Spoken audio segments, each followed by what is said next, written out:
எல்லாருக்கும் வணக்கம். பெரிய பெரிய டைரக்டர்ஸ்லாம் இருக்கிறீங்க, ப்ரொடியூசர்ஸ்லாம் இருக்கிறீங்க. அண்ணன் அப்பப்போ பேசிக்க மாட்டோம், அப்புறம் பேசிக்குவோம் அப்படின்லாம் சொன்னீங்க. ஆனால் 45 வருஷமாக நான் அவரோட பேசிக்கிட்டே இருக்கிறேன். காரணம், அவரும் ஒரு டிசிப்ளினான ஒரு டிஸ்ட்ரிபியூட்டர், நானும் அப்படி இருந்தேன். அதனால அந்த வைப்ரேஷன் எங்களுக்குள்ள 1 மணிக்கு வாங்க 2 மணிக்கு அனுப்பிச்சிட்றேன்னு சொன்னார். இந்த வயசில் 3 மணி நேரம் உட்கார வைக்கிறீங்க, பரவாயில்ல. நல்ல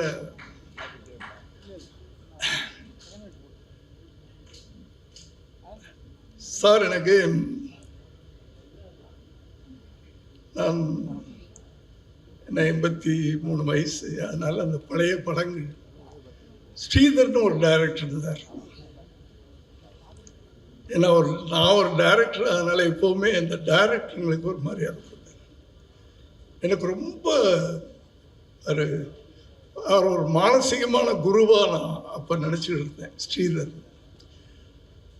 அதற்கு பிறகு அந்த காலகட்டத்தில் பாலு மகேந்திரா சார், அவர் ஒரு, நான் டைரக்டர்னு சொல்ல மாட்டேன்,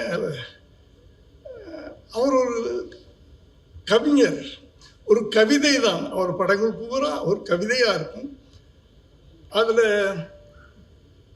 கற்பனையே, எனக்கு தெரிஞ்ச கற்பனையாக இருக்காது. ஒரு நடைமுறை வாழ்க்கையில் ஒரு காதல் எப்படி இருக்கும், உண்மையான காதல். நான் அப்பத்த காதலை பற்றி சொல்லிட்டு இருக்கேன். அப்படியே ஒரு பாலு மகேந்திரா. அதுக்கு பிறகு எனக்கு பிடிச்சமான டைரக்டர் வெற்றி சார். ஆனால் என்ன, அவங்களோட 2 பேருக்கும் வித்தியாசம் அப்படின்னா, அவர் ஒரு சாஃப்டான பாலு மகேந்திரா சார் ஒரு சாஃப்டான கதைகள், ஒரு அப்படி இருக்கும், அப்படி தெளிந்த நீரோடை மாதிரி. ஆனால் அவர்கிட்ட இருந்தவர், அவருடைய பாதிப்பே இல்லாமல் எடுத்த உடனே ஒரு அதிரடியான ஒரு படங்களை, அதே மாதிரி ஆனால் நடைமுறையில் வாழ்கின்ற மனிதரை பார்க்குற மாதிரியே இருக்கும் இவர் படங்களை பார்க்கும்போது. எனக்கு கூட ரொம்ப ஆசை. அந்த ஆசை இப்போ விஜய் ஒரு படமாவது அவரோட பண்ணணும் அப்படின்னு நான் ஆசைப்பட்டேன். அவரும் ஆசைப்பட்டார்னு நினைக்கிறேன். அது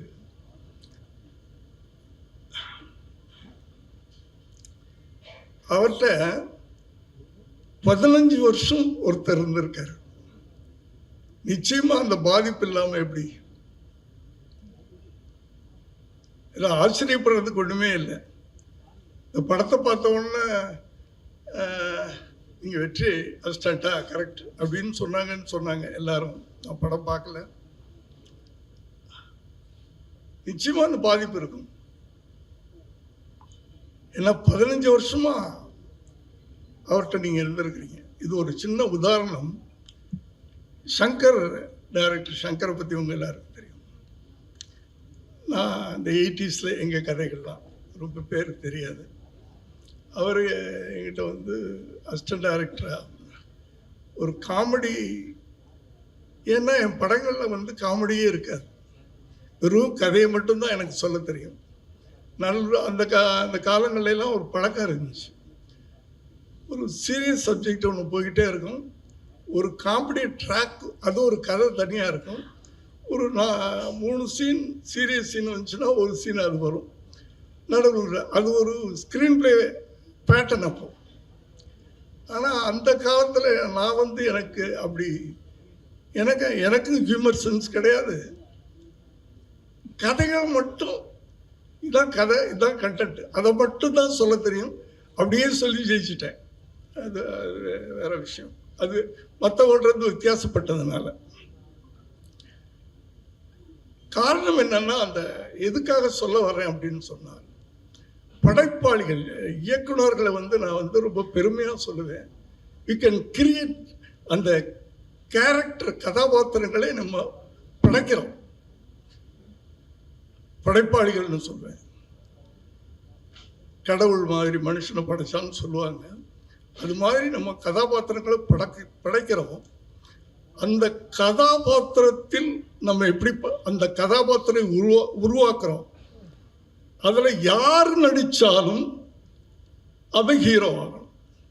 அப்படி இருக்கணும் அந்த கதாபாத்திரத்தின் தன்மைகள்.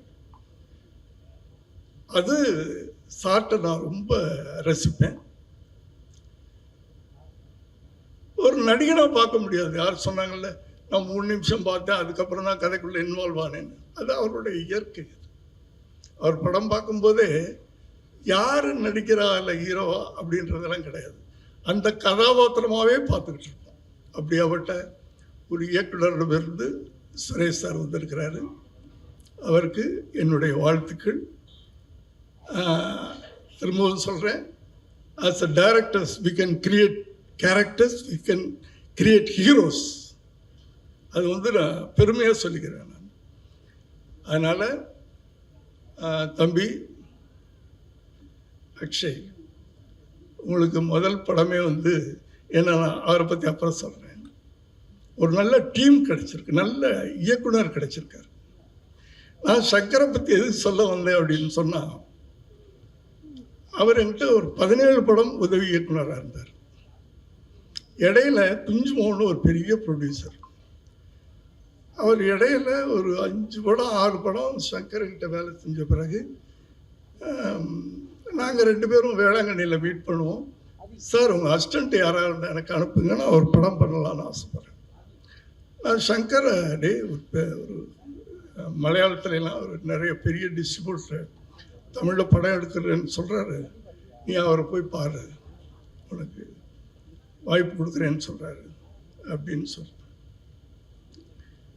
இல்லை சார், நான் இப்போ போகல, நான் இன்னும் கற்றுக்கணும், எனக்கு இன்னும் பேஸ்மெண்ட் வேணும் அப்படின்னு சொல்லி 17 படங்கள் என்கிட்ட வேலை செஞ்சுட்டு ஒரு டைரக்டராக போகிறார். அதுதான் அந்த அந்த ஃபவுண்டேஷன் வேணும் நமக்கு. இயக்குனர்களுக்கு அது இப்போத்த வேண்டாம், சில உண்மைகள் சிலருக்கு வலிக்கும், அது வேண்டாம். அந்த ஃபவுண்டேஷன் இருந்ததுனால நமக்கு லைஃப் ஜாஸ்தி இருக்கும். அடுத்தது இன்னைக்கு வெற்றி கிடைக்குது, ஈஸியாக வெற்றி கிடைக்குது. தம்பி, உங்களுக்கும் ஒரு பெரிய ப்ரொடியூசர் அப்பா, ஈஸியாக நீங்கள் சினிமாவுக்குள்ளே வந்துட்டீங்க. அதை தக்க வச்சுக்கணும். உங்களுக்கு ஒரு இன்விடேஷன், வெற்றியுடைய அசிஸ்டன்ட். இதை எப்படி தக்க வச்சுக்கிறது அப்படின்றது தான் நான் அதைத்தான் சொல்லணும்னு நினைக்கிறேன். மற்ற படத்தை பற்றி எனக்கு டிசிப்ளின் சார் லைஃப்பில் ப்ரொடியூசரை பற்றி சொன்னாங்க. அவர் எதுக்கு செலவு பண்ணணுமோ அதுக்கு செலவு பண்ணுவார். கணக்கு வழக்கெல்லாம் அப்படி பார்ப்பார், இப்படி பார்ப்பார். செல்லுமணி சார் சொன்னார், உடனே பில்லை எனக்கு இப்படி போட்டாங்க அப்படி போட்டாங்க. ப்ரொடியூசர்ஸ்னால் அப்படி தான் இருக்கணும். எதுக்கு செலவு பண்ணணுமே அதுக்கு செலவு பண்ணணும், எதுக்கு செலவு பண்ணக்கூடாதோ அனாவசியமாக செலவு பண்ணக்கூடாது. இத்தனை நாளில் ஒரு பட்ஜெட் போடுறோம், இது போடுறேன், ஒரு நடிகர் இதுக்குள்ளே படம் எடுத்தால் இவ்வளோக்கு நம்ம விற்கலாம், நமக்கு இவ்வளோ ப்ராஃபிட் வரும். இந்த கணக்கு தெரியாமல் இன்னைக்கு படம் எடுத்தால் ரொம்ப பேர் மாட்டிக்கிறாங்க. அதெல்லாம் அப்போல்லாம் படம் ஆரம்பிக்கும் போது அண்ணனுக்கு தெரியும், சுப்பிரமணிய அண்ணனுக்கு, இன்று ஆரம்ப விழா அப்படின்னு மேலே போடுவோம். ஃபுல் பேஜ் விளம்பரம் போகலாம் கொடுப்போம். மேலே இன்று படம் ஆரம்பம், கீழே இத்தனாம் தேதி ரிலீஸ். ஒரு 3 மாதமோ 4 மாதமோ கழித்து ரிலீஸ் டேட் போடுவோம். அந்த ரிலீஸ் டேட் ஒரு நாள் அப்படியும் போகாது இப்படியும் போகாது. அப்படி பல ப்ரொடியூசர்ஸ் இருந்தாங்க. அதனால தான் அவங்களாம் அத்தனை காலங்கள் நிலைக்க முடியுது. அந்த அந்த டிசிப்ளின், டெடிக்கேஷன். நீ நடிக்கிறீன்னா உன்னை ஒப்படைச்சிட்ட, நீ டைரக்டர்கிட்ட ஒப்படைச்சிட்ட, சரண்டர் ஆயிடணும். அங்கே வந்து நான் வந்து லலித்துடைய பிள்ளை அப்படின்லாம் நடிக்க வந்துட்டியா டைரக்டர்னு சொல்கிறார். உங்களுக்குன்னு சில இண்டிவிஜுவலாக ஒரு கிரியேட்டிவ் இது இப்படி பண்ணலாமா, பண்ணால் நல்லா இருக்குமா கேட்கலாம், அது தப்பு இல்லை. டைரக்டர் அவர் ஓகே நீ பண்ணுன்னா பண்ணலாம். இப்படி அந்த டெடிக்கேஷன் டிசிப்ளினை நீங்கள் வச்சுக்கிட்டீங்கன்னா எதிர்காலத்தில், ஏன்னா வந்து என்ட்ரி ஈஸியாக கிடைச்சிரும் உங்களுக்கெல்லாம். ஏன்னா அவர் எப்படி வேணாலும் படம் எடுக்கலாம், எவ்வளோ வேணாலும், ஏன்னா அவ்வளோ சம்பாரிச்சு வச்சுட்டார் இந்த ஷார்ட் டைமில். புரியுதா? ஆனால் அதை நீங்கள் எப்படி தக்க வச்சுக்க போறீங்க அந்த வெற்றியை, அதை புரிஞ்சுக்க. அடுத்தது லலித் சார், அவர் சொன்னார், அவரை வந்து எத்தனையோ வருஷங்களுக்கு முன்னாடி என்னுடைய மண்டபத்தை லீஸ் எடுக்கிறதுக்காக வந்தார். அப்போ சுப்பிரமணியன் எனக்கு ஃபோன் பண்ணி சொல்கிறார், சேசி சார் நீங்கள் எங்கிட்ட எப்படி பிஸ்னஸ் பண்ணுவீங்களோ அதே மாதிரி லலித்தை நினச்சிக்கோங்க. இதே வார்த்தை சொன்னீங்க சார், கரெக்டாக. நான் எப்படியோ அதே மாதிரி லலித் நீங்கள் நம்பி அவர்கிட்ட கொடுக்கலாம் அப்படின்னாரு. அப்போ ஆரம்பித்த அந்த தொடர்பு கொஞ்சம் கொஞ்சமாக இன்னைக்கு தமிழ்நாட்டில் உலகம் பூரா தெரியக்கூடிய ஒரு பெரிய தயாரிப்பாளராக இருக்கிறாரு. அவருக்கு என்னுடைய வாழ்த்துக்கள் சார். எல்லாரும் படத்தை பற்றி சொன்னாங்க. நான் சொல்ல அந்த படத்தை நம்ம மிஸ் பண்ணிட்டோமே, என்னை கூப்பிடலேன்னு நான் ஃபீல் பண்ணேன். பரவாயில்ல, நான் உட்கார்றதில்லை, வெளியே போய் படங்களே பார்க்குறதில்லை நான். நன்றி சார். மற்றபடி இந்த படத்தில் செஞ்ச அத்தனை பேருக்கு என்னுடைய வாழ்த்துக்கள். சமீப காலமாக எனக்கு ஒரு குறை இருந்தது. ஏன்னா எனக்கு கல்யாணம் பண்ணி வச்சது வந்து சிவாஜி சாரும் உங்கள் பாட்டியும் 2 பேரும் வந்து தான் எனக்கு கல்யாணம் பண்ணி வச்சாங்க. அப்போ இருந்து உங்களுக்கெல்லாம் நீங்கள்லாம் பிறக்கலை.